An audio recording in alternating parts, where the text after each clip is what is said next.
విమర్శించట్లేదు కానీ నేను వాళ్ళ ప్రసంగం చెప్పాడు. ఉదాహరణకి హోసన్న సంఘం ఉంటుంది. వాళ్ళ ప్రసంగం మొదలుపెట్టారనుకో, ప్రసంగం మొదలైన నుంచి ఎండ్ అయ్యే వరకు 10 సార్లు ఏసన్న గారి పేరు చెప్తారు. అది లేకపోతే బువ్వ కూడా వెళ్ళదు వాళ్ళకి. అబ్బో ఏసన్న గారితో నేను అటు తిరిగా, నేను అరే ఏసన్న గారిది అయిపోయింది.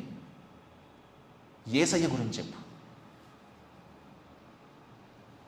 ఎల్ఈఎఫ్కి వెళ్తే ప్రసంగం మొదలుపెట్టి నుంచి ఎండ్ అయ్యే వరకు బ్రదర్ జో డానియల్ గారితో నేను వచ్చేసాను. ఎందుకు అవన్నీ ఎన్నిసార్లు చెప్తావు?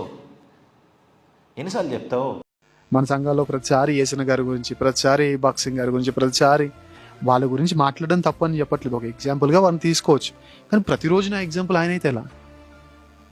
ప్రతిసారి నేను ఇంకా ఆయనే భజన చేస్తే ఎలా? భజన చేయొచ్చు భక్త పాలక ప్రస్తుతితో నీ నామము. ఏ నామము? డినామినేషన్ నామమా? ఫౌండర్ నామమా? దేవుని